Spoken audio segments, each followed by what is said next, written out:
नमस्कार। आज हम पुनः उपस्थित हैं आपके समक्ष नाट्य एवं एकांकी से संबंधित महत्वपूर्ण प्रश्नोत्तरी लेकर।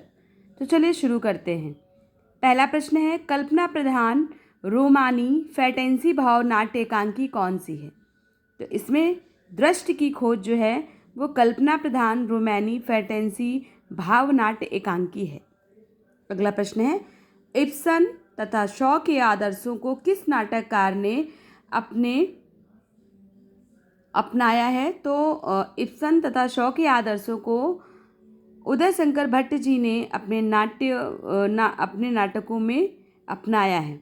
अगला प्रश्न है, उदय शंकर भट्ट ने किस एकांकी में पूंजीपतियों के वर्गीय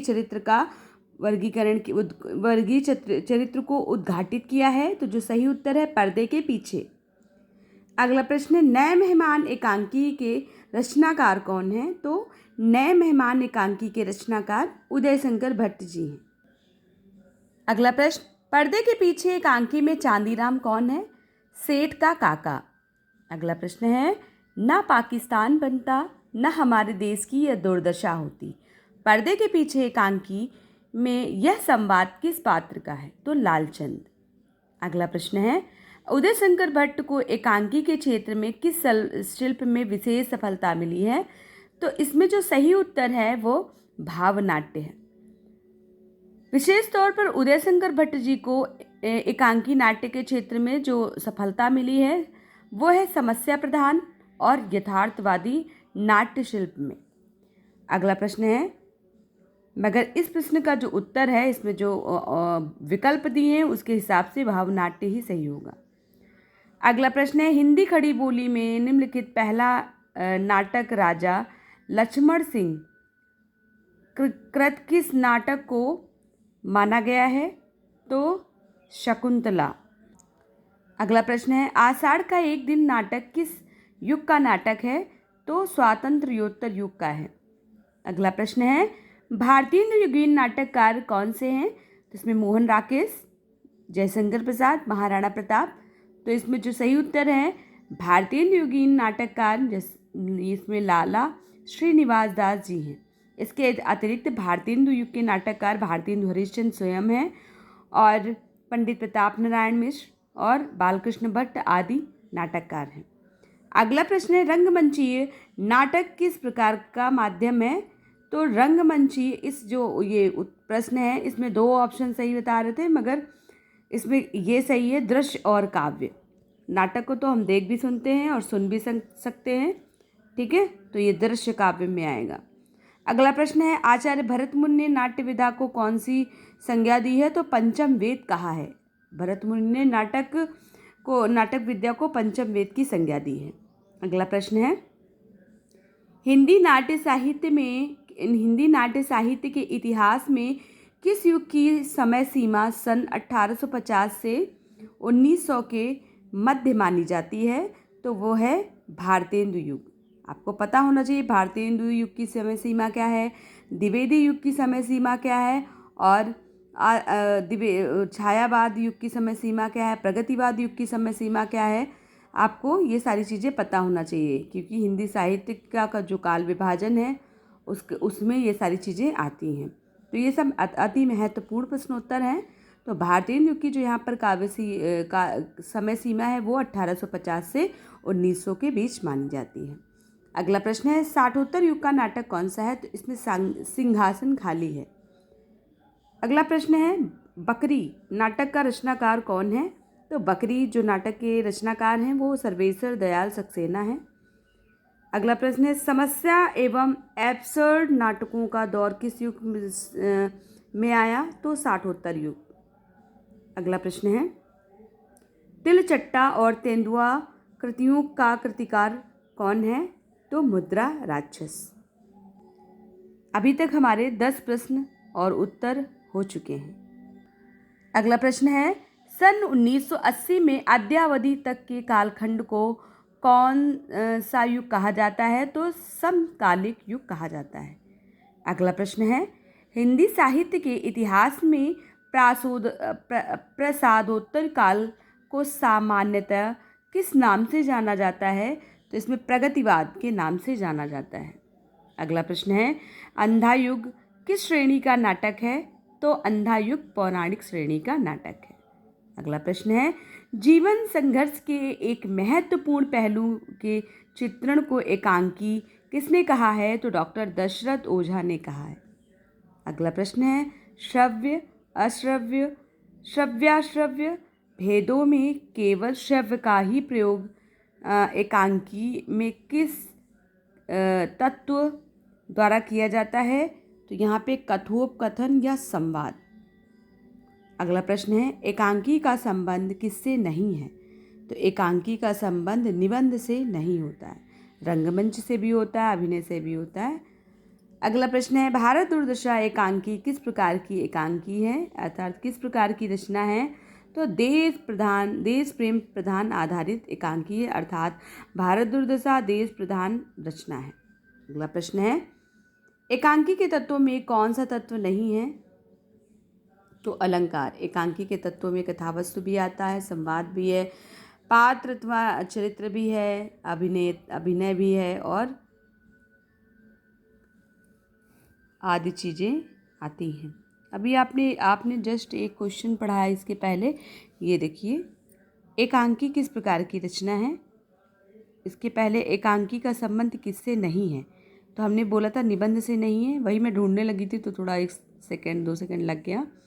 एकांकी का संबंध किससे नहीं, तो इसमें जो ऑप्शन दिए हुए हैं, धार्मिक रचना से और ये निबंध से, अभिनय से, रंगमंच से, तो इसमें मैंने बोला था कि एकांकी का संबंध किससे नहीं है? तो निबंध से नहीं है, अभिनय से भी है और रंगमंच से भी है। अगला तुरंत ही एक के बाद एक क्वेश्चन आया है, मतलब एक छोड़ के, एकांकी के तत्वों में से कौन सा तत्व नहीं है?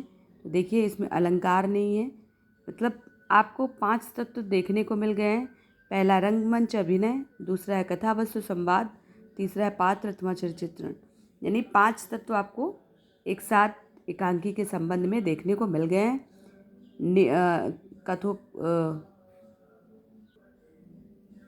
अगला प्रश्न है, एकांकी के कलात्मक पक्ष को प्रभावी बनाने के लिए किस साधन का कठोरता से प्रयोग होता है?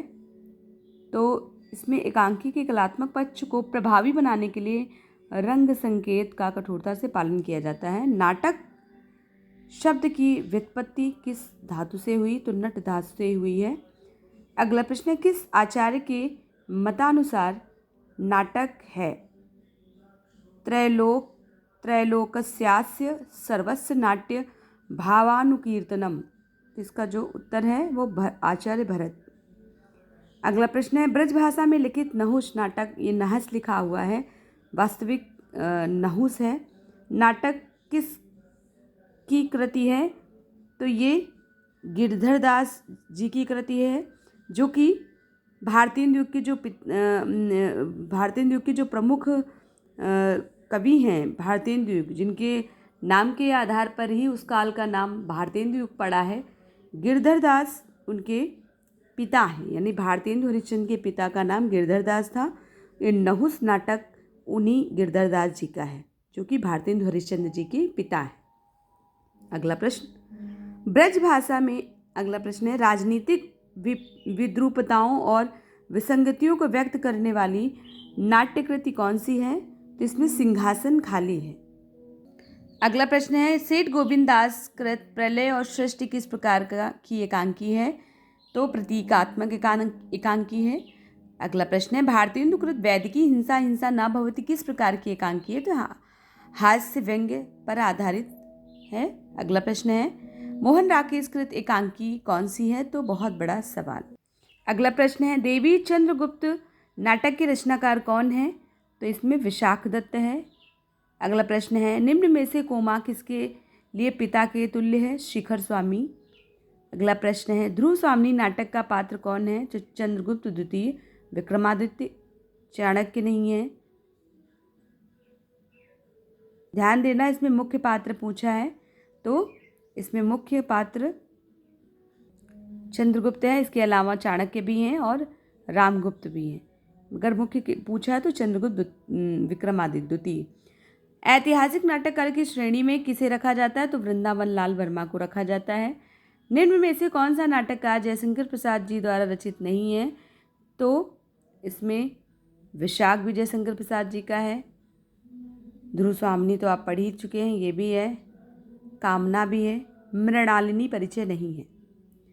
अगला प्रश्न है, निम्न में से कौन कोमा के लिए पिता के तुल्य है? तो शिखर स्वामी, ये दोबारा से प्रश्न हुआ है। देवी चंद्रगुप्त नाटक के रचनाकार विशाख दत्त हैं। शकराज निम्न में से किसे देखकर भयभीत हो जाता है? तो धूमकेतु को देखकर भयभीत होता है। अगला प्रश्न है, ध्रुव स्वामिनी नाटक के रचयिता कौन है? आपको पता है, जयशंकर प्रसाद जी हैं। ध्रुव स्वामिनी नाटक में कितने गीतों का संयोजन हुआ है? तो 4 गीतों का संयोजन हुआ है। अगला प्रश्न है, ध्रुव स्वामिनी पुत्री थी, किसकी पुत्री थी? तो लिच्छवी राजा की थी। अगला प्रश्न है, ध्रुव स्वामिनी नाटक कितने अंकों में विभाजित है? ये फिर पुनः दोबारा रिपीट हुआ है क्वेश्चन, तो 3 अंकों में है। अच्छी बात है, जितनी बार क्वेश्चन रिपीट होंगे आपको उतना ही जल्दी याद होता जाएगा। अगला प्रश्न है, रामगुप्त नाटक किस प्रकार का पात्र है? यानी रामगुप्त के बारे में पूछा कि रामगुप्त जो ध्रुव स्वामिनी का पात्र है वो नाटक के अंतर्गत किस भूमिका में आता है? तो खल पात्र की भूमिका में आता है। अगला प्रश्न है, ध्रुव स्वामिनी नाटक को एक नवीन प्रयोग किसने माना है? तो आचार्य नंद दुलारे वाजपेयी जी ने माना है। अगला प्रश्न, निम्न में से कार्य व्यापार की कितनी अवस्थाएं होती हैं? तो निम्न में से कार्य व्यापार की 6 अवस्थाएं होती हैं, 5 अवस्थाएं होती हैं। अगला प्रश्न है, ध्रुव स्वामिनी को अपने पुत्र के लिए उपहार स्वरूप किसे प्राप्त किया था? तो ध्रुव स्वामिनी को अपने पुत्र के लिए उपहार स्वरूप समुद्रगुप्त को प्राप्त किया। ध्रुव स्वामिनी नाटक का प्रकाशन पता है 1933 ईस्वी में, आपको भी पता होना चाहिए, सारे रिपीटेड क्वेश्चन है। अगला प्रश्न, द्वंद्व युद्ध में शकराज का वध निम्न में से किसने किया?